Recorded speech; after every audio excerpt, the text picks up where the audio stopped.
नमस्कार, आप देख रहे हैं इंडिया टीवी। आपके साथ मैं हूं मीनाक्षी जोशी और अब वक्त हो गया है मुकाबला का। आज उत्तर प्रदेश से तीन बड़ी खबरें, तीन अहम डेवलपमेंट, काशी, मथुरा और आगरा। जी हां, इन तीनों शहरों में आज जबरदस्त हलचल रही। काशी में ज्ञानवापी मस्जिद के सर्वे का रास्ता साफ हो गया। मथुरा में इलाहाबाद हाईकोर्ट की लखनऊ बेंच ने कहा कि सारे विवादों का निपटारा 4 महीने के अंदर कर दें।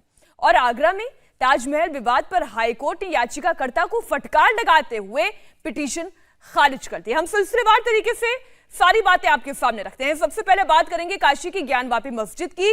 अब तक ज्ञानवापी मस्जिद में सर्वे करने से 2 बार रोका गया था। आज वाराणसी कोर्ट ने इस मामले में अहम निर्देश देते हुए कहा कि किसी भी सूरत हाल में कोर्ट कमिश्नर नहीं बदले जाएंगे। उल्टे कोर्ट ने एक और कमिश्नर और एक असिस्टेंट कमिश्नर भी नियुक्त कर दिया। कोर्ट ने सख्त लहजे में कहा कि सर्वे से गायब रहने पर कार्रवाई होगी और अगर सर्वे करने से रोका जाता है तो सीधे एफआईआर कर दो। 17 तारीख तक की टाइम लिमिट भी तय कर दी गई। सर्वे रिपोर्ट सबमिट करनी होगी। नहीं बदले जाएंगे। अजय कुमार मिश्रा के साथ विशाल सिंह भी लगाए गए हैं और किसी कोई अगर हिला हवाली करता है, कमीशन कार्रवाई में अनुपस्थित रहता है तो भी कमीशन कार्रवाई होगी और कमीशन कार्रवाई में यदि कोई विरोध करता है उस पर एफआईआर दर्ज होगा, मुकदमे किए जाएंगे। हाँ, साथ में 2 अजय कुमार मिश्रा, विशाल सिंह। 17 मई तक रिपोर्ट दाखिल कर देनी है। यह अजय कुमार मिश्रा, विशाल सिंह डेट तय करेंगे। हर चीज के स्पेसिफिक आदेश की बात थी। तो आज हर चीज का अलग अलग उन्होंने आदेश कर दिया और सारा अधिकार जिलाधिकारी क्या है, सबको है क्या है दे दिया। ताला खोल करके, ताला तोड़ करके कमीशन कार्रवाई का आदेश मिल गया।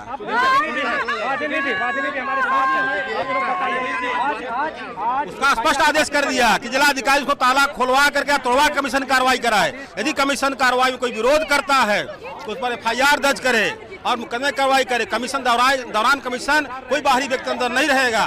किसी तरह की बाधा अब तो नहीं आनी चाहिए। अब दूसरा बड़ा मामला मंदिर और मस्जिद को लेकर मथुरा से रहा। मथुरा ईदगाह मामले को लेकर इलाहाबाद हाईकोर्ट ने कहा कि 4 महीने के अंदर सारी अर्जियों का निपटारा कर दिया जाए। ये याचिका हिंदू पक्षकार की ओर से दाखिल किया गया था। मथुरा कृष्ण जन्मभूमि और ईदगाह मस्जिद का मामला सेशन कोर्ट्स में चल रहा है। सेशन कोर्ट में 19 मई तक फैसला सुरक्षित है। अब तीसरा मुद्दा है ताजमहल का। ताजमहल में 22 बंद कमरों को खोलने वाली याचिका आज खारिज कर दी गई और इस दौरान जज ने बहुत जबरदस्त फटकार भी लगाई। जज ने कहा कि पीआईएल व्यवस्था का मजाक ना बनाया जाए। ताजमहल किसने बनवाया, इस पर जाकर पहले रिसर्च किया जाए, यूनिवर्सिटी जाए, पीएचडी करो, तब कोर्ट आना। हालांकि याचिकाकर्ता के वकील ने कहा कि पिटीशन में कोई कमी नहीं थी। जज ने इस मामले को इतिहासविद और शिक्षाविद पर छोड़ा है। नहीं, कमी क्या रहेगी?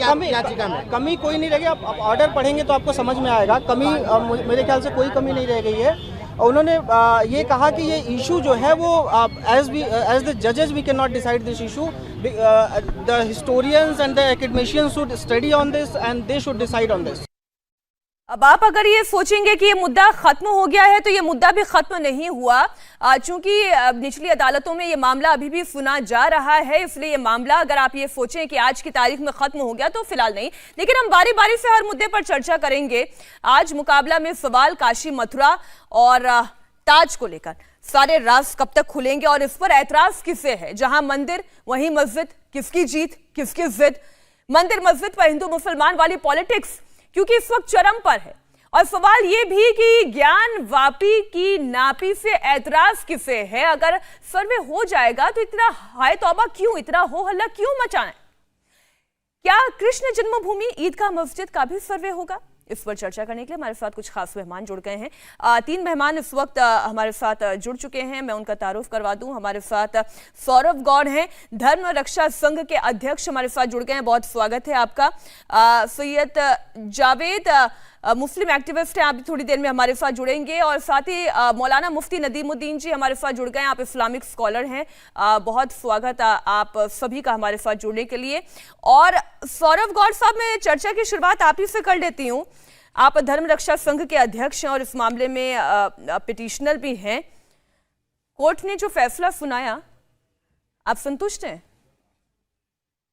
देखिए, जो अभी हाई कोर्ट का ऑर्डर आया है उच्च न्यायालय इलाहाबाद का, हम लोग इसके लिए बहुत दिनों से प्रयासरत थे और हमने भी हाई कोर्ट में इसके लिए एप्लीकेशन की हुई थी। हम चाहते थे कि राम मंदिर की तरह श्री कृष्ण जन्मभूमि का मामला भी प्रतिदिन सुना जाए, क्योंकि जब तक ये मामला प्रतिदिन नहीं सुना जाएगा तो फिर इसमें भी वर्षों लग जाएंगे। अब जब इलाहाबाद कोर्ट ने, हाई कोर्ट ने 4 महीने के समय में इसको पूरा करने के लिए कह दिया है, तो ये हमारे सभी पिटिशनर्स के लिए, जितने भी हिंदू समाज के लोग हैं, सभी के लिए एक बड़े खुशी का विषय है। और हम सब लोग इस बात से बड़े प्रसन्न हैं कि कोर्ट ने हमारी बात को सुना और 4 महीने में मामले, हमारे अलावा हम तो सबसे पहले सौभाग्यशाली व्यक्ति हैं जिनको मथुरा में श्री कृष्ण जन्मभूमि केस को कोर्ट ने स्वीकार किया, मगर हमारे बाद में भी 5-6 और भी केस स्वीकार किए गए हैं बाद।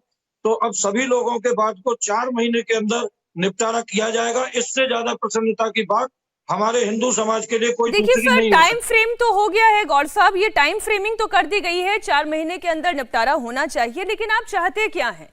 आप क्या वहां पर भी, जैसे ज्ञानवापी मस्जिद में वीडियोग्राफी हो रही है, साक्ष्य खंगाले जा रहे हैं, दरवाजों को खोले जाने की बात कही जा रही है, आपका लक्ष्य क्या है? किस लक्ष्य सिद्धि के साथ आप ये याचिका लेकर कोर्ट पहुंचे थे? देखिए, हमारा सीधा एकमात्र लक्ष्य, हमारा ही नहीं सभी का एकमात्र लक्ष्य है कि मथुरा कृष्ण जन्मभूमि का जो स्थान है, जो हमारे भगवान श्री कृष्ण का गर्भगृह है, उस गर्भगृह के ऊपर जबरन एक ईदगाह और मस्जिद बना दी गई है। औरंगजेब ने उस विशाल और भव्य मंदिर को तोड़ के उसी के मलबे से उसी स्थान पर एक ईदगाह और मस्जिद का निर्माण कर दिया है। तो हम सभी लोग, हिंदू संगठन के लोग और जितने भी याचिकाकर्ता लोग हैं, वो सब लोग यही चाहते हैं कि उस मस्जिद को, ईदगाह को वहां से हटाया जाए और उस स्थान पर दिव्य और भव्य मंदिर बनाया जाए। उसकी वीडियोग्राफी और फोटोग्राफी के लिए, उसके सर्वे करने के लिए हम लोगों ने भी मथुरा अदालत में अपना एप्लीकेशन की हुई है और हमें पूरी उम्मीद है कि अब काशी के बाद मथुरा का ही नंबर है। यहाँ भी बहुत जल्दी इसकी वीडियोग्राफी होगी। आपके ही चैनल ने अभी सारे सबूत दिखाए थे 2-3 दिन पहले, उसमें मैं भी मौजूद था कि मस्जिद के अंदर जब जाएंगे तो देखेंगे कि उसी मंदिर के मलबे से ही पूरी मस्जिद तैयार की गई है।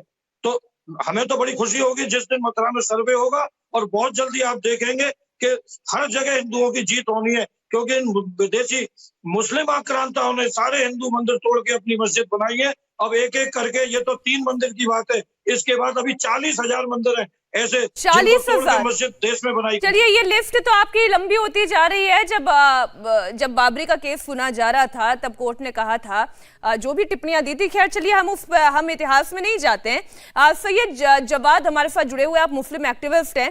आज गौर साहब इस बात को लेकर खुश हैं कि कम से कम कोर्ट ने उनकी अर्जी को सुना, 4 महीने के अंदर निपटारे की बात कही। रोड़ा कौन अटकाता है इस तरीके के विवादों में? आप देखिए, आपने इनके जो हैं अल्फाज सुने, किस तरीके से इनके अल्फाज थे कि कितनी मस्जिदें बाकी हैं और अभी क्या है। ये मामला रुकेगा कहाँ जा करके?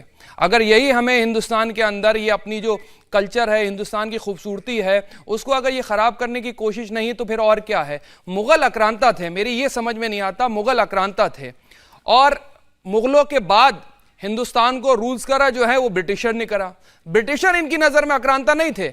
मैं इनसे अगर ये सवाल करता हूं बार बार कि कभी इन्होंने जो है अंग्रेजों की मुखालफत नहीं करी, अंग्रेजों ने भी तो कई स्ट्रक्चर बनाए, उनके बारे में क्या कहना है? हिंदुस्तान के अंदर हमारी संसद मौजूद है, उसके बाद गेटवे ऑफ इंडिया है, इंडिया गेट है, ये तमाम चीजें जो हैं वो अंग्रेजों ने बनाई, उसके खिलाफ एक अल्फाज नहीं बोलते। क्यों? इसके पीछे जो एजेंडा है वो आरएसएस के लोगों का एजेंडा है, उसके पीछे जो एजेंडा है वो भारतीय जनता पार्टी के लोगों का एजेंडा है। क्यों? उसका रीजन ये है, अंग्रेजों के साथ आप अगर पढ़ेंगे जाकर के, आरएसएस की हिस्ट्री पढ़ेंगे तो आरएसएस की हिस्ट्री के अंदर ये साफ है कि अंग्रेजों के साथ किस तरीके के उनके संबंध थे, अंग्रेजों के साथ उनकी किस तरीके थे और कितनी माफीनामे लिखे। सैयद सुने मेरी बात, ये आपका पॉलिटिकल कमेंट है और अभी बीजेपी से जवाब देने के लिए कोई मेहमान है नहीं मेरे पास। मैं बता रहा हूं। अरे सुनिए, पहले मेरी बात सुनिए सैयद साहब, आपने कहा कि ब्रिटिशर्स की मुखालफत क्यों नहीं? हाँ, अब क्यों नहीं करते? अगर सुनिए, मंदिर किसी मुगल आक्रांता ने, तो मेरे सवाल पूरा होने दीजिए, जवाब मेरा सवाल पूरा होने दे,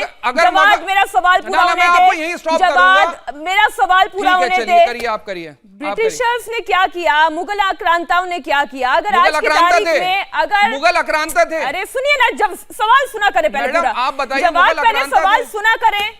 आपको मैं पहले ये सवाल रोकूंगा, सुना मुगल करें। आक्रांता थे ना, मैं मुगल सौरभ आक्रांता गौर लग रहे ने थे जो आपको? बोला, सौरभ गौर ने जो बोला उस सवाल के साथ मैं आपके पास आ रही हूँ। ठीक है, बकौल सौरभ गौर मुगल आक्रांताओं ने कोई मंदिर ध्वस्त कर उसी के मलबे मैं से बार-बार एक ही चीज ईदगाह मस्जिद पूछूंगा। बना दी। सुनिए ना मेरी बात, मैं फिर जवाब बार-बार एक ही दीजिएगा। चीज पूछूंगा। अगर ईदगाह मस्जिद वहां पर बना दी, अब इस पर अगर वो सर्वे करवाना चाह रहे हैं, वो मंदिर की मांग करना चाह रहे हैं, अगर तो मुगल इसमें पॉलिटिक्स आक्रांता कहां है, इनकी मुझे ये नजर में बताएं। थे, मेरा ये है, इसमें मुगल politics आक्रांता कहां है, मुझे इनकी politics नजर में बताएं। थे। मुगलों को ये आक्रांता कहते हैं, तो बहादुर शाह जफर क्या थे? पूछिए इनसे। बहादुर शाह जफर भी इनको आक्रांता नजर आते हैं, जिसने हिंदुस्तान की आजादी के लिए अपने बच्चों की कुर्बानी दे दी, उनको भी ये आक्रांता कहेंगे। और जिस वक्त 1857 की क्रांति का जिस वक्त लिया गया और बड़े बड़े लोग, झांसी की रानी हो गई, उसके बाद जो हमारे और भी उस वक्त थे राजा थे, वो सब मिलकर के हिंदुस्तान की आजादी की लड़ाई लड़ रहे थे। ये आरएसएस के लोग कहां थे उस वक्त? पूछिए ना इनसे, सवाल करिए कितना इन्होंने। इसमें आपको यहाँ आरएसएस का प्रवक्ता कौन दिख रहा है? मैं आरएसएस का प्रवक्ता कौन दिख रहा है? अरे बीजेपी का प्रवक्ता कौन दिख रहा है? यहीं बैठे हुए हैं। अरे यही लोग हैं मानसिकता के, यही लोग हैं मानसिकता के, ऐसी ही मानसिकता के लोग हैं, तभी तो ये सवाल खड़ा हो रहा है। इससे पहले इनको नहीं नजर आती थी हिंदुस्तान के अंदर। आप अकेले डिबेट करना चाहते हैं? आप अकेले डिबेट करना चाहते हैं? मैं अकेले नहीं कर रहा हूँ, मैं साफ बाकी लोग भी बोलेंगे। नहीं, ठीक है, आपने अपनी बात रख ली है। एक भी मंदिर, गौर साहब आपने भी अपनी बात रख ली है। गौर साहब आपने अपनी बात रख ली है। आप जो है लाल किले पे जाकर के भी पिटीशन डाल कर देंगे, बोलेंगे जाकर के। बात रख ली ना, अब बात आगे बढ़ने दीजिए। कहां जाकर देवकीनंदन ठाकुर भी हमारे साथ जुड़े हुए हैं। देवकीनंदन जी, देखिए समस्या यही है, जो जवाद का भय भी है कि बाबरी से मामला शुरू हुआ, उसके बाद फिर ये मथुरा तक पहुंचा, मथुरा से ज्ञान वापी मस्जिद तक पहुंचा, और फिर ये ताजमहल तक पहुंचा। अभी सौरभ गौर साहब कह रहे हैं कि एक बहुत लंबी 40,000 मस्जिदों की लिस्ट है। ये सिलसिला कहां जाकर रुकेगा? देखिए मीनाक्षी जी, आप बहुत अच्छी डिबेट करती हैं, और ये जो शोर शराबा है, अगर ये ना हो तो ज्यादा अच्छा है, क्योंकि हम लोग डिबेट कर रहे हैं, कोई युद्ध नहीं कर रहे हैं, कुरुक्षेत्र में नहीं बैठे हम लोग, आपके टीवी चैनल पे बैठे हैं। आज जिस तरीके से कोर्ट का ऑर्डर आया है, सबसे पहले तो हमें उस कोर्ट की ऑर्डर की रिस्पेक्ट करनी चाहिए, चाहे हिंदू हो, चाहे मुस्लिम हो, चाहे सिख हो, चाहे ईसाई हो। ये देश संविधान से चलता है, और संविधान हमें ये अधिकार देता है कि हमारे जो पूजनीय स्थान है, हमारे जो श्रद्धा के स्थान है, जिन जगहों के साथ में खिलवाड़ किया गया, जिन जगहों को तोड़ा गया, जिस जगह पर हमारी हिंदू संस्कृति की अस्मिता जुड़ी हुई है, पूरा आस्था जुड़ी हुई है, पूरा विश्व में जहां भी हिंदू रहते हैं वो कृष्ण जन्मभूमि को रिस्पेक्ट करते हैं, वो राम जन्मभूमि को रिस्पेक्ट करते हैं। सर, देश आस्था से नहीं चलता है सर। आपके बीच में कोई नहीं बोला, आस्था से नहीं चलता, देश संविधान से चलता है। आपके बीच में कोई नहीं बोला, सुनने का थोड़ा धैर्य रखा करें। आपके लिए तो मैंने एक शब्द नहीं, जब आप बोल रहे थे मैं सुन रहा था। प्रभु, आप हमारी भी सुन लीजिए, कि आप लोगों को यही सिखाया गया है कि सुनना नहीं है। आप प्लीज सुनिए, हम संविधान की बात कर रहे हैं, और संविधान ने हमें राइट दिया है कि हम पता करें कि जो हमारे कृष्ण जहां पर आए थे, हमारे राम जहां पर आए थे, हमारे काशी विश्वनाथ जहां पर हैं, जिस काशी विश्वनाथ मंदिर में जो नंदी है, वो नंदी का मुख उल्टी साइड में क्यों है, वो आपकी ज्ञानवापी मस्जिद की साइड में क्यों है? ये हमारा राइट है कि नहीं? हम पता करें कि नहीं? हम जाके हथियार लेके तो नहीं पहुंच रहे ना वहां, हम तो कोर्ट का सहारा ले रहे हैं। कोर्ट ये ऑर्डर दे रहा है कि भैया 17 तारीख तक इसका पूरा निवारण करके दीजिए। तो आप वीडियो रिकॉर्डिंग कीजिए। वीडियो रिकॉर्डिंग करने जाते हैं लोग, वहां जाके तामझाम लेके खड़े हो जाते हैं। अगर उतने हिंदू पहुंच गए तो विवाद कौन शुरू कर रहा है? कोर्ट का काम कोर्ट को करने दो, प्रशासन का काम प्रशासन को करने दो। मैंने तो राम जन्मभूमि पे जब निर्णय नहीं आया था, तब 3 बातें कही थी अपने, उनमें एक बात कही थी अपने मुसलमान भाइयों से कि 3 जगह हमारी हैं कम से कम जहां हमारी विशेष आस्था है, मथुरा, काशी और अयोध्या। ये 3 जगह आप हमें दे दीजिए, बाकी के आप आराम से 300 मस्जिद हमसे बनवा लीजिए। लेकिन देवकीनंदन जी, मुझे एक बात बताएं, काशी, मथुरा और आप अयोध्या की बात कर रहे हैं, लेकिन आपने चिंता का सबब सुना ना, जवाद ने क्या कहा? आज काशी, मथुरा, अयोध्या की बात हुई, कल को सौरभ गौर साहब उन 40,000 मस्जिदों का जिक्र लेकर आ जाएंगे। आज मध्य प्रदेश के धार में किसी भोजशाला की बात चल रही है। कहीं ना कहीं से फिर तो ये मसला कभी खत्म ही नहीं होगा, एंडलेस हो जाएगा। अब मुझे एक बात बताइए मीनाक्षी जी, ये मसला शुरू किसने किया था? ये मंदिरों को तोड़ने का काम किया किसने शुरू था? तो सर खत्म कौन करेगा? ये क्यों किया गया था? उनकी खत्म यही लोग करेंगे। ये कहते हैं कि भैया जिन लोगों ने हमारे पूरे समाज को बदनाम करने के लिए आप लोगों की आस्था, आप लोगों की भावना को ठेस पहुंचाया है, तो हम चाहते हैं कि हम अपनी तरफ से भाईचारे का एक कदम उठाते हैं कि हमारे जिन लोगों ने, इनके भी पूर्वज नहीं थे, वो बाहर से आए थे, तो वो कहें कि भैया हमारी गलती, उन लोगों की गलती, हम सुधार करेंगे। आइए हम लोग भाई भाई बनकर रहते हैं, ये देश हमारा जितना हिंदुओं का उतना ही मुसलमान भाइयों का, सब लोग रहें, नो प्रॉब्लम। लेकिन मेरे घर में छीन कर, आपके दादाजी ने मेरे घर को छीन लिया, अब मैं कह रहा हूं मेरा घर मुझे दे दो, आप कहें नहीं नहीं, बात तो भाईचारा तो है, लेकिन घर में आपका नहीं दूंगा, तो ये कैसे भाईचारा निभेगा भाई, जरा आप ही बताइए मीनाक्षी जी। आपने ये कहा, अभी नदीमुद्दीन जी भी हमारे साथ जुड़े हुए हैं, आप इस्लामिक स्कॉलर हैं। मुफ्ती साहब मुझे ये बताएं, ये देवकीनंदन जी का ये कहना है कि ये भाईचारे की अगर बात है, ये घर की बात है, तो क्यों ना ये भाईचारा और ये घर की बात को घर में बड़े प्रेम से, मोहब्बत से, सुलह से निपटा दिया जाए। 3 स्थानों का विशेष तौर पर देवकीनंदन जी ने जिक्र किया, अयोध्या, काशी, मथुरा, जो उनके आस्था का केंद्र है। देखिए, वर्तमान को, अतीत को वर्तमान से तुलना करना बहुत ही गलत है। मैं कहता हूं कि बौद्ध इस देश में शिखर पर थे, आज बौद्ध लुप्त हो गए, कहाँ चले गए। अशोका के जरिए कालिंगा में लाखों लोग मारे गए थे, तो क्या वो डिबेट का हिस्सा बना सकते हैं? मैं कहता हूं कि गड़े मुर्दे उखाड़ करके आप इतिहास के नए पन्नों में देश को आग में झोंकना चाहते हैं। जिस तरह से जर्मन ने यहूदियों के साथ किया, इजराइल मुसलमानों के साथ कर रहा, वैसी देश में चंद चरमपंथी मुसलमानों के साथ ये हरकत करना चाहते हैं। इसी हरकत को खत्म करने के लिए 91 में वर्शिप एक्ट बना। सुप्रीम कोर्ट ने क्या कहा कि बाबरी मस्जिद के बाद ये किस्सा खत्म हो जाएगा। आप सुप्रीम कोर्ट को नहीं मानते, आप देश के पार्लियामेंट के कानून को नहीं मानते। आज 3 मस्जिद की है, 30,000 मसाजिदों पर दावा है। मैं कहता हूं कि एक भी मस्जिद बचने वाली नहीं है। इन चरमपंथियों पर अगर सरकार कार्रवाई नहीं करती है, तो मैं आपके चैनल के माध्यम से कहता हूं कि देश में गृह युद्ध पर झोंकने की ये देश में चरमपंथी तैयारी कर रहे हैं। ठीक है, मुफ्ती साहब मुझे एक और चीज समझाइए। मुफ्ती साहब मुझे एक और चीज समझाएं। आपने बहुत अच्छा एग्जाम्पल दिया, आपने जर्मनी का एग्जाम्पल दिया, आपने इजराइल का एग्जाम्पल दिया। देश को आप कहाँ ले जाओगे? 30,000 मंदिरों पर, 30,000 मस्जिदों पर इनका दावा है, एक भी मस्जिद बचेगी नहीं। बिल्कुल बिल्कुल, ये चिंता का विषय है और कोई भी ये नहीं चाहेगा। मुफ्ती साहब सुनिए मेरी बात। उसके बावजूद ये मानने को तैयार नहीं है, तो कोर्ट का फैसला मुसलमान मानते हैं, इनको कोर्ट से लेना देना नहीं है। अच्छा, मुफ्ती जी क्या आप मुझे सुन पा रहे हैं? मुफ्ती जी क्या आप तक मेरी आवाज पहुंच रही है? मुसलमानों को हाँकना चाहते हैं ये देश के, शायद मेरी आवाज उन तक पहुंच नहीं रही है। मुफ्ती जी क्या आप मुझे सुन पा रहे हैं? देश चलेगा, किसी के मनमानी से देश नहीं चलेगा। चलिए मैं जवाब आपके पास आ जाती हूँ, शायद मुफ्ती जी तक मेरी आवाज नहीं जा रही है। देखिए उनका जो डर है, मैं उस डर को वाजिब मानती हूँ कि आज सिलसिला अयोध्या, काशी, मथुरा, आगरा, फिर धार की एक खबर मैंने आपको बता दी, भोजशाला की जो मैं जिक्र कर रही हूँ।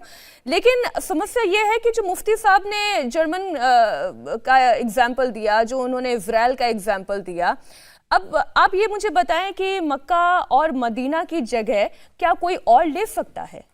देखिए बात मैं आपको थोड़ा सा और नाम में आप बताएं, आप थोड़ा फिर पीछे और आगे समझाइए। क्या मक्का मदीना की जगह कोई और ले सकता है? नहीं ले सकता। अब मैं आ रहा हूँ आपको दूसरी बात पे लेकर के। यही आस्था का विषय है सर, सुनिए ना मैडम, देश आस्था से नहीं चलता, यही आस्था देश आस्था से नहीं चलता, देश संविधान। प्रॉब्लम ये है कि देश को आस्था की बुनियाद पे चलाया जा रहा है। देश को आस्था की बुनियाद पे अगर आप चलाएंगे तो देश नहीं है। आप इस चीज को समझिए, देश के अंदर संविधान है, 1947 के बाद देश आजाद हो गया। इनके साथ प्रॉब्लम क्या है, राइट विंग्स लोगों के साथ प्रॉब्लम क्या है, वो हिंदुस्तान को एक जमीन का टुकड़ा समझते हैं, लेकिन उनको यह नहीं पता कि हिंदुस्तान 556 रियासतों को मिला करके बनाया गया है, जिसमें तरह तरह की भाषाएं हैं, तरह तरह के धर्म हैं, तरह तरह के पहनावे हैं, तरह तरह के लोग हैं। इन सबको मिला करके भारत जैसा एक खूबसूरत मुल्क बनाया गया। और जिनको एक धर्म के आधार पर देश चाहिए था, उन्होंने ले लिया।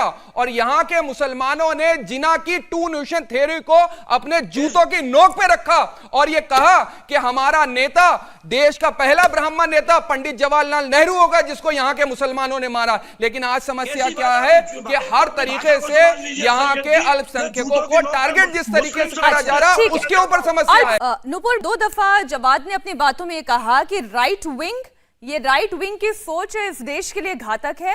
उन्होंने कहा ये आरएसएस की सोच है, ये मौजूदा सरकार की ऐसी सोच है जो एक तरीके के विचारों को प्रश्रय दे रही है। इसलिए वो ये कह रहे हैं कि ये सिलसिला रुकने वाला नहीं है। आपको नमस्कार, सभी दर्शकों को और सभी पैनलिस्ट को। एक तो राइट विंग का दावा देते हैं, उसके बारे में कुछ जानते भी नहीं। इन्होंने ये भी कहा था कि राइट विंग के लोगों के हिसाब से भारत केवल एक ज़मीन का टुकड़ा है। इनको शायद पता नहीं है, माँ भारती है, हमारी माँ है, हमारी ये ज़मीन का टुकड़ा जिसको आप बता रहे हैं ना, जिसको आप राइट विंग कहते हैं, हम लोगों के लिए ये जीता जागता हमारी संस्कृति और आस्था का प्रतीक है। तो जिस बारे में आप जानते नहीं उस बारे में टिप्पणी ना कीजिए। दूसरी बात, इस डिबेट में मैं नीचे आई हूँ, बहुत डिले से आई हूँ, बहुत बाद में आई हूँ, लेकिन मैं इतना ज़रूर कहना चाहूँगी कि जो तमाम झगड़े हो रहे हैं, आप कुछ हिंदुओं की आस्था के ऊपर इतना ठेस लगाने में आप क्यों इतना ज़्यादा इंटरेस्टेड हैं कि जो कोर्ट ने जो निर्देश दिए हैं, कोर्ट ने जो ऑर्डर दिया है, उसको किसी भी तरीके से आप उसके विरोध में खड़ा होना चाहते हैं। अभी इन्होंने कहा कि देश जो है आस्था से नहीं चलता। ठीक है, आपकी बात मान ली, तो शाहबानो का जो निर्णय था वो तो सर्वोच्च न्यायालय ने दिया था, उसको आस्था के पटल पर रख के उसको वापस क्यों लेना पड़ा? राजीव गांधी ने ऐसा कानून क्यों पारित किया कि सर्वोच्च न्यायालय की नहीं सुनी? अब शेर बानो पे आ जाते हैं करीबन 30 साल बाद। अब शेर बानो का मामला भी सर्वोच्च न्यायालय में सुना गया था। अब जो अग्रीव पार्टी है वो तो जाएगी ना मीनाक्षी जी कोर्ट में। अब वो सर्वोच्च न्यायालय में अग्रीव पार्टी 5 याचिकाकर्ता पहुंच गई, उसके खिलाफ विरोध क्या हुआ? वो तो आस्था का विषय नहीं होना चाहिए था आपका, वो तो भैया सर्वोच्च न्यायालय ने कानून का विषय बनाया था। बकायदा बोला था कि आर्टिकल 14, 19, 21 के पटल पे ये जो 3 तलाक या इंस्टेंट तलाक की जो ये प्रैक्टिस है, ये उसको किस पे खरी उतरती है कि नहीं, ये लिटमस टेस्ट पास करती है कि नहीं करती है? उस पे आपके धर्म के ठेकेदार, आपके आस्था के ठेकेदार आ गए थे क्या कहने के लिए कि भैया बीवियों को तुम जानवरों की तरह इंस्टेंट 3 तलाक देने की आप जो परमिशन है वापस मत लीजिए। इस कानून, इस प्रथा को आपने रोका तो शौहर अपनी बीवी को जीते जी जिंदा जला देंगे, और आप यहाँ पे आके लंबे लंबे फट्टे मार रहे हैं। देखिए, आज मैं इतना पूछना चाहती हूँ, ऐसा कौन सा कानून है जिस पे ठेस पहुंच रही है? इससे पहले मीनाक्षी जी ये बात कहें कि प्लेसेस ऑफ वर्शिप एक्ट 1991 के खिलाफ और विरोध जाके निचले कोर्ट ने ये निर्णय लिया है, तो मैं आपको जरा कानून सिखाना चाहूंगी। सबसे पहले तो सुन लीजिए, कहीं पे भी प्लेसेस ऑफ वर्शिप एक्ट 1991 में कहीं पे भी रोक नहीं लगी है एएसआई के ऊपर किसी भी सर्वे को अंडरटेक करने पे, तो कहीं पे भी बार नहीं है। The places of worship act does not bar the archaeological survey of India from carrying any survey of any archaeological sites और एनी एंशिएंट मॉन्यूमेंट्स। अगर कोई भी मॉन्यूमेंट या कोई भी इमारत इस कैटेगरी में आ जाती है तो उसका बकायदा एएसआई सर्वे कर सकता है। और देखिए, अगर आपको कानून पे हल्का सा भी रत्ती भर सा अगर इतना सा भी आस्था कानून पे भी होती तो ये सब यहाँ पे हटकंडे अपना के ये सब बवाल नहीं मचा रहे होते। दूसरी बार कोर्ट ने कह दिया है कि इसका सर्वे करके 17 तारीख तक ताला खोलो, सर्वे करो और रिपोर्ट और वीडियोग्राफी हमारे पास वापस लाओ। अब जो इसका विरोध कर रहे हैं उनकी आस्था शरिया में है, देश के संविधान में नहीं है। नदीमुद्दीन जी, देखिए, ब्रेक पर जाने से पहले 2-3 बातें आई, कुछ बातें नुपुर जी ने भी रखी, उन्होंने पूरे कानून का हवाला भी दिया। अब देखिए, आपने कहा कि हिंसा हो जाएगी, एक धर्म के लोगों को दबाने और कुचलने की कोशिश की जा रही है। अब कानून के रास्ते से चलने वाले, कानूनी प्रक्रिया से संवैधानिक ढांचे को समझते हुए अपनी बात कोर्ट के जरिए, अगर कोर्ट आदेश दे रही है, वहां पर जाकर जांच हो सकती है, वीडियो बनाया जा सकता है, तो इस पर आपत्ति क्या है? 2017 में ताजमहल के बारे में कोर्ट ने क्या कहा कि ये मकबरा है, फिर क्यों आप कोर्ट की बात नहीं मान करके आप गए? सबरीमाला पर ये गुरुकुल की आकर के बात बता रही हैं, कानून सिखा रही हैं, हम भी कानून के जानकार हैं। सबरीमाला पर कहाँ खड़ी थी हैं? सबरीमाला पर महिलाएं याद नहीं आई? 10 से 15 लाख हिंदू महिलाओं को उनके पति ने डिवोर्स नहीं दिया है, उसके लिए क्या लड़ाई लड़ रही है? अभी तक पार्लियामेंट के अंदर महिला बिल पास नहीं हुआ, अभी तक क्या कर रही है? गुरुकुल का कानून मत बताओ, देश का संविधान बताओ। तभी तो मैंने बोला सर, मैं तो संविधान की भाषा से नदीमुद्दीन जी पूछा कि ये कोर्ट हमारे संवैधानिक ढांचे का ही एक अंग है। कोर्ट के दरवाजे पर पहुंचे, कोर्ट ने कहा आप जांच कर सकते हैं। एएफआई की जिस 2017 का आप हवाला दे रहे हैं, जो उन्होंने कोर्ट में कहा था कि ये कोई मकबरा ही है, ये कोई मंदिर वाली बात, उन्होंने इस बात से इनकार कर दिया। तो ये प्लेसेस ऑफ वर्शिप एक्ट में भी तो ये बात कहा कि जितने भी हिस्टोरिकल मॉन्यूमेंट है कोट एंड कोट, उनका सर्वे किया जा सकता है। ये कोर्ट में ही कहा गया, हिस्टोरिकल मॉन्यूमेंट्स को सर्वे किया जा सकता है। सर्वे करने से आपत्ति क्या है? नहीं, सर्वे करने से कोई आपत्ति नहीं है। मैं तो कहता हूं कि प्रधानमंत्री 4 कदम आगे आए, ताजमहल गिरा दें, कुतुब मीनार गिरा दें, 4 मीनार गिरा दें, आक्रांताओं का जो नाम ले रहे हैं ग्रैंड टैंक रोड उठा करके फेंक दें, हुमायूं का मकबरा निकाल दें, सबका सब सर, मैंने तर्क आपके सामने रखा, कानूनी प्रक्रिया से तर्क अपना सामने रखें।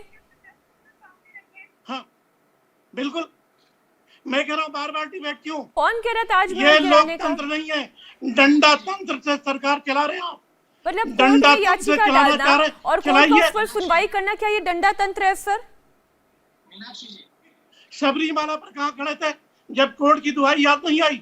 मैं वकील मोहतरमा से पूछ रहा हूँ, सबरीमाला पर महिला याद नहीं आई? ठीक है, लेकिन देवकीनंदन जी इस पर रिस्पॉन्ड करना चाहते हैं। एक मिनट देवकीनंदन जी इस पर रिस्पॉन्ड करना चाहते हैं। देवकीनंदन जी, मीनाक्षी जी, सबरीमाला हमारा आंतरिक विषय है, हम आपस में सलट लेंगे, इनको कहो कि उसमें ये कुछ ना कैसे आंतरिक होगी। दूसरी बात ये कह रहे हैं कि सुप्रीम कोर्ट ये कोर्ट कह रहे हैं, अभी भी तो कोर्ट की ऑर्डर से तो ज्ञानवापी मस्जिद की वीडियोग्राफी हो रही है, फिर क्यों रोक लिया था इन्होंने? आदि कुछ बात आक्रांताओं आए थे, उनकी बात मत करो और अभी सबरीमाला की बात करो। अभी प्रेजेंट में बात चल रही है, क्या नाम है, देवकीनंदन जी, लेकिन देवकीनंदन जी, सबरीमाला का मामला अगर आपका आंतरिक मामला है तो फिर ये तो कह सकते हैं कि ट्रिपल तलाक का मामला भी हमारा आंतरिक मामला है। देखिए, सरकारी काम है, मेरा काम नहीं है। मैं आप टिप्पणी कैसे कर रहे हैं फिर इसके ऊपर? आपने कैसे टिप्पणी कर दी? आपने टिप्पणी कैसे कर दी कि ये हमारा आंतरिक मामला है? बजाय इसके एक दूसरे के ऊपर बोले, आप कैसे आपका आंतरिक मामला हो गया जब कोर्ट के अंदर जाता है? समस्या यही है ना, आपकी प्रॉब्लम ये हो गई है, आपके दिमाग के अंदर एक फितूर आ गया है। इस चीज का इलाज नहीं है सर, इसका इलाज हिंदुस्तान में नहीं है या पूरी दुनिया में नहीं है सर। नहीं, आपका आंतरिक मामला कैसे हो गया? ये समझाइए ना, आंतरिक मामला कैसे हो गया इसको? नहीं पहले नहीं मीनाक्षी, इसको बताएंगे आंतरिक मामला कैसे है, कैसे आंतरिक मामला है? जवाद क्या काशी मथुरा ताजमहल पर चर्चा मामला कैसे है, मुझे वो तो बताइए। सबरीमाला का मामला कैसे आंतरिक हो गया? कैसे आंतरिक हो गया? अरे मुझे एक बात बताएं, ट्रिपल तलाक पर डिस्कस करना है, सबरीमाला पर डिस्कस करना है या काशी मथुरा अयोध्या पर डिस्कस करना है? मैंने नहीं बोले, मैंने अल्फाज नहीं बोले, ये अल्फाज इन्होंने बोले। उन्होंने बोल दिया ना ये कानूनी मसला है, उस पर नहीं टिप्पणी करना चाहिए। बात करता हूं, आप जो है जलेबी मत छानिए, चलिए एक मुद्दे की जलेबी मत छानिए। आस्था जहां पर आएगी आपकी आस्था होगी, दूसरे की आस्था का सम्मान नहीं होगा। अरे ट्रिपल तलाक का मामला या सबरीमाला का मामला, ये दोनों कानून के दरवाजे पर गया ना, ये दोनों कानून के दरवाजे पर गया। कानूनी मसले, कानूनी प्रक्रिया से इस पर चर्चा हुई। जो संविधान की प्रतिलिपियां जलाते हैं वो दुआइयां देंगे संविधान की। हाँ, तो ज्ञानवापी मस्जिद का सर्वे करने की बात हुई, ज्ञानवापी मस्जिद के सर्वे होने की बात हुई, ज्ञानवापी मस्जिद के सर्वे की बात हुई। ये कानूनी प्रक्रिया है या नहीं? आपने बोला ना हिंसा आंतरिक मामला होता है, दूसरे की आस्था का सम्मान नहीं होगा क्या इस देश में? जवाद, एक मिनट 1 to 1 लीजिए जवाद को प्लीज, पीसीआर प्लीज 1 to 1 लीजिए जवाद। आप मुझे एक बात बताएं, आज ज्ञानवापी मस्जिद में सर्वे का मामला है, तो अब आप ये कहते हैं कि ये हिंसा हो जाएगी पूरे देश में, मुसलमानों को कुचला जा रहा है, ये मामला संवैधानिक नहीं है क्या? जो हुआ नहीं आप उसकी तस्वीर कर रहे हैं, जो हुआ नहीं आप मुसलमानों के मन में डर डाल रहे हैं, जो हुआ नहीं आप उसकी तस्वीर कर रहे हैं इस देश में। वो बता रहा हूं, आप झूठ के बुनियाद पे बोल रहे हैं। इसलिए रहा है क्योंकि देश के अंदर जब कोरोना आता है तो उसके लिए जिम्मेदार मुसलमान होते हैं।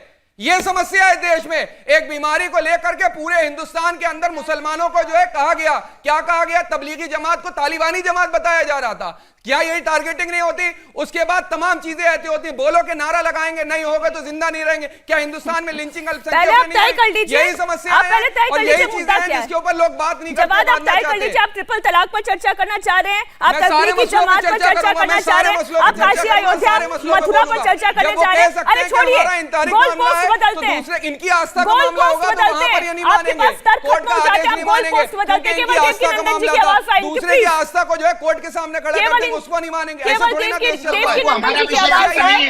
नहीं संविधान से नहीं चलाना चाहते, बहुत यही मुद्दा है। यही मुद्दा है कि आप ये बहुत खूब आपकी आस्था मस्जिद ऑर्डर कोर्ट ने किया है, ये जबरदस्ती नहीं घुसे उसमें। कोर्ट को आप क्या किसकी आस्था का प्रतीक मानते हैं? कोर्ट जबरदस्ती में घुसे। अरे कोर्ट को किसकी आस्था का प्रतीक मानते हैं? कोर्ट को किसकी आस्था का प्रतीक मानते हैं?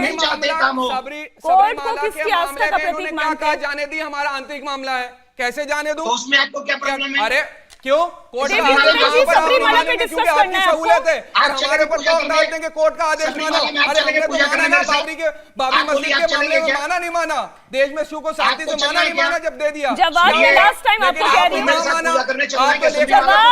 आपको अकेले डिबेट करनी है, आपने आप अकेले डिबेट करना चाहते हैं। मुझे लग रहा है सभी प्रवक्ताओं के समय आप ही ले लीजिए, आप ही बोल दीजिए। आप आज तबलीगी जमात भी डिस्कस कर लीजिए, आप ट्रिपल तलाक भी डिस्कस कर लीजिए, आप काशी मथुरा अयोध्या छोड़कर सब चर्चा कर लीजिए। ठीक है देवकी नंदन जी, देवकी नंदन जी, ज्ञान वापी मस्जिद की अगर नापी हो रही है तो ये कानूनी प्रक्रिया से हो रही है, लेकिन फिर भी एक समुदाय को लगता है, आज जवाद ये खड़े होकर डंके की चोट पर कह रहे हैं ये हमें दबाने के लिए हो रहा है। बिल्कुल भी नहीं हो रहा है। देखिए, आप जानते हैं कि पूरे मुसलमान समुदाय इस बात को जानता है, पूरे विश्व में अगर सबसे ज्यादा मुसलमान भाई हैप्पी हैं तो भारत में है, सबसे ज्यादा खुश हैं तो यहाँ है, सबसे ज्यादा रिच हैं तो यहाँ है, सबसे ज्यादा आनंद में है तो यहाँ है, सबसे ज्यादा भाईचारे से रहते हैं तो यहाँ रहते हैं। ये तथाकथित कुछ लोग हैं जो अपनी पहचान बनाने के लिए संविधान ने हमको हक दिया है। आपके लिए मैं मंच बना देती हूँ जवाब, यहाँ के संवैधानिक मैं आपके लिए मंच बना देती हूँ, हक है जितना आपका हक है। जवाब मैं आपके लिए एक मंच बना देती हूँ, आप अकेले बोल लीजिएगा। चलिए, आई एग्री सर कि आपके और हमारे संविधान ने हमें अधिकार दिया कि हम लोग यहाँ प्यार से रहें, लेकिन उसी संविधान ने अधिकार भी हमें दिया है कि हमें अपने क्रिश्चियन भूमि को मुक्त कराने का बाय कानून हम ये अधिकार प्राप्त करें और क्या नाम है ज्ञानवापी मस्जिद की भी जांच हम कराएं। रही बात इनके भय की, तो इनको भय नहीं होना चाहिए क्योंकि कानून इनके लिए भी और हमारे लिए भी है। वहां कोर्ट के थ्रू लोग गए हैं, वहां जबरदस्ती हम लोग नहीं घुसे हैं और प्यार से इन लोगों ने वहां भीड़ इकट्ठी की है। गौर जी बैठे हुए हैं, गौर जी ने क्या कहा कि हम 40,000 अभी और मस्जिदें हैं जिनके ऊपर दावा ठोकेंगे, बताइए ना इनको। गौर साहब बोलिए ना, गौर साहब कैसे खामोश बैठे हो, बोलिए ना, इनसे पूछिए। गौर साहब, क्या मैं उसके लिए आवाज नहीं उठाऊंगा? और फिर ये टारगेटिंग नहीं तो और क्या है? चुप करिए, बोलिए क्या कहा इन्होंने। इनको चुप करिए, मैं कुछ खास बात बताना चाहता हूँ। बोले एक बार सही है साहब, आप चुप हो जाइए। मैं बोला नहीं बीच में, मेरे बीच में आप नहीं बोलेंगे। मैं आपको ये बताना चाहता हूँ, ये बार बार संविधान की और कानून की बात कर रहे हैं लोग, तो आपको ये जानकारी दे दूं कि हम मथुरा की मस्जिद के पिटिशनर हैं और हम इतने ठोस दावे के साथ केस लड़ने के लिए गए कि आपको बता दूं 3 बार ये पहले मुस्लिम समाज इस मस्जिद का केस हार चुका है। 3 बार, 1 बार नहीं, 2 बार नहीं, 3 बार समाज ने करने की कोशिश की और बाकायदा संविधान से, कानून से और ये कोर्ट से हारे हुए हैं। आज उस श्री कृष्ण जन्मभूमि ट्रस्ट है और उस ट्रस्ट का जो भूमि का भाड़ा है, हम जो वो नगर निगम मथुरा को जाता है, वो ईदगाह का भी भाड़ा कृष्ण जन्मभूमि ट्रस्ट देती है हमारी, उसका भाड़ा भी हम देते हैं। इनके पास कोई मालिकाना हक भी नहीं है। तो ये बात आप पक्की समझ लीजिए, जब 3 बार इनको हमने पहले हराया है तो 4थी बार भी हमारे केस में ये हारेंगे और बहुत जल्दी आप देखेंगे कि मथुरा में ईदगाह मस्जिद का नामो निशान नहीं होगा। ये देखिए, कोर्ट के द्वारा मस्जिद हटा दी जाएगी, क्योंकि बाबरी दोहराई जाने की बात करी जा रही है नेशनल टेलीविजन के ऊपर। ये देखिए क्या बात कर रहे हैं। नुपुर जी, अब देखिए ये जो डर है ना, ये जो डर है सरकार के अंदर, सत्ता के अंदर है, इनकी जिम्मेदारी बनती है ये कि इस तरीके के लोगों के ऊपर क्या कार्रवाई करेंगे। कुछ नहीं करेंगे, खामोश बैठ करके तमाशबीन बन करके तमाशा देखती रहेंगे, जैसे बाबरी हो गया, बांधे दोहराने की बात कर रहे हैं। आप नुपुर जी की जगह आप बोलना चाहेंगे जो बात? नहीं, मैं इनको सवाल कर रहा हूँ। हाँ, नुपुर अपना पक्ष रखें। अच्छा नहीं है, ऐसे डिबेट करना अच्छा तरीका नहीं है ये मीनाक्षी जी। कौन यहाँ पे वर्बल टेररिज्म फैला रहा है, जनता भली भांति देख रही है। कोई बोल रहा है उनको उसके समय पे बोलने दीजिए, अपने समय पे आप तर्क रख के बात कीजिए ना। चिल्लाने से कोई आप सच्चे तो साबित हो नहीं जाएंगे। यहाँ पे बोला गया कि हम अटैक में हैं, हम अंडर अटैक है, मुसलमानों पे अटैक किया जा रहा है। अच्छा, तो मुझे बता दीजिएगा कि जहां जहां पे हमारे भगवान, हिंदू भगवानों ने जन्म लिया, चाहे मथुरा हो चाहे अयोध्या हो, उसके ऊपर कैसे बन गई मस्जिद? या फिर आप काशी, जो विशेष धर्म स्थान है हिंदुओं के, कैसे बन गई मस्जिद? अरे इंडिया को छोड़िए, वर्ल्ड ओवर देख लीजिएगा। हाया सोफिया की कहानी पता है मीनाक्षी जी आपको? चर्च था, मस्जिद बनाई, अतः तुर्क ने उसको म्यूजियम बना दिया। ऐसी आस्था की बात कर रहे हैं कि उसको म्यूजियम का दर्जा मैं पता है मीनाक्षी जी तरीका नहीं है, जिसकी जानकारी कम है वो मेरे पे चिल्ला के मेरी आवाज नीचे नहीं कर सकता। आप विचलित क्यों हो जाते हैं? नहीं आप विचलित हो जाते हैं। जब गॉड साहब बोलेंगे तब भी आप बोलेंगे, बात करेंगे, जब देवकी नंदन बोलेंगे, कभी सऊदी अरब पहुंच जाएंगे। मीनाक्षी जी मैं अपनी बात कर आप समझते हैं इंटॉलरेंस का मतलब? मीनाक्षी जी मैं अपेक्षा रखती हूँ मेरी बात जा पाएगी। आप इंटॉलरेंस मैं जरा बोल सकती हूँ मीनाक्षी जी? अरे इंटॉलरेंस का मतलब जानते हैं? बोलना चाहूंगी। अच्छा अपनी बात खत्म करती हूँ। जवाद भाई, अरे जवाद भाई, अरे जवाद भाई, अरे जवाद भाई, भाई कह रही हूँ। अरे भाई साहब सुन लीजिए, अरे भाई साहब सुन लीजिए, जवाद भाई साहब सुन लीजिए, जवाद भाई साहब सुन लीजिए। मुझे बड़ी हंसी आ रही है। मुझे एक बात बताएं, आप इतने इंटॉलरेंट क्यों हैं? मीनाक्षी जी मुझे 10 सेकंड अरे आप इतना इंटॉलरेंट क्यों हैं जवाद? मुझे 10 सेकंड अरे आप इतना इंटॉलरेंट क्यों हैं? देवकी नंदन बोलेंगे तो आप बोलेंगे, जब गौर साहब बोलेंगे तब भी आप बोलेंगे, जब नुपुर बोलेगी तब भी आप बोलेंगे, जब मीनाक्षी बोलेगी तब भी आप बोलेंगे। आप बोल लीजिए। अरे मैं नमस्ते कर दूं क्या? नहीं आप बताएं। अरे मैं नमस्ते मीनाक्षी जी मैं नुपुर 10 सेकंड बोलूंगी मीनाक्षी जी। चले आप मन कर गया उनका, 10 सेकंड का आप बोलने अपनी बात। देखिए कैसे घबराए, इंटॉलरेंस कैसे घबराए मीनाक्षी जी। नहीं बिल्कुल है, असहिष्णु तो है ये, और हिंदुओं को कहते हैं। क्यों भाई, मथुरा और अयोध्या और काशी क्या भारतवर्ष में नहीं है?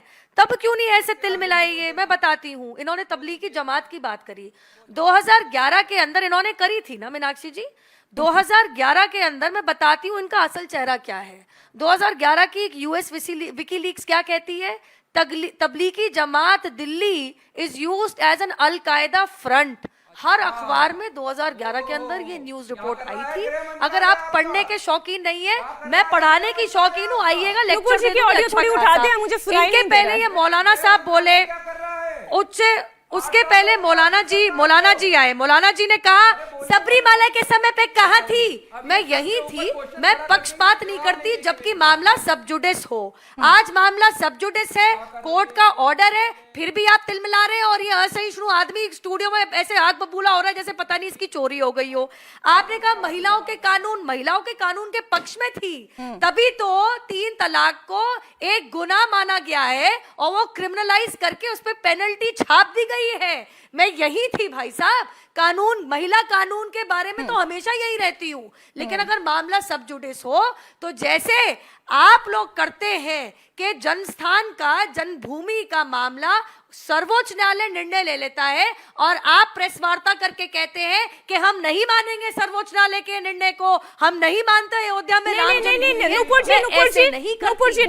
जी आज कहूंगी जो काशी के कोर्ट ने जो निर्णय लिया है मान लीजिए। करिए, अपने हिसाब से पूरी चर्चा कराते रहेंगे। नुपुर जी समस्या ये है कि राइट टू डिसेंट का अधिकार जो है वो संविधान हमें देता है और आप आखिरी दम तक राइट टू डिसेंट पर चल सकते हैं, लेकिन यही संवैधानिक अधिकार इसके दूसरे उलट में, जवाब ये स्पेशली मैं आपके लिए कह रही हूं, जब यही संवैधानिक अधिकार कोई याचिकाकर्ता अपने संवैधानिक दायरे में कानून के दरवाजे से अगर अपना खोजना चाहता है, तब आप ये कहते हैं कि मुसलमानों को दबाया जा रहा है। यही इंटॉलरेंस है। नहीं, यही नदीमुद्दीन जी की राय थी, ये सैयद जवाब यही आपकी राय थी। आज आपने पूरे डिबेट में, अरे आप पूरे डिबेट में यही तो करते रहे हैं, आप गोल पोस्ट बदलते रहे, आप तबलीगी जमात में गए। अरे चलिए ठीक है, तो बोलिए ज्ञानवापी मस्जिद में सर्वे ठीक है, बोलिए। क्यों बोलूं मैं सर्वे ठीक है?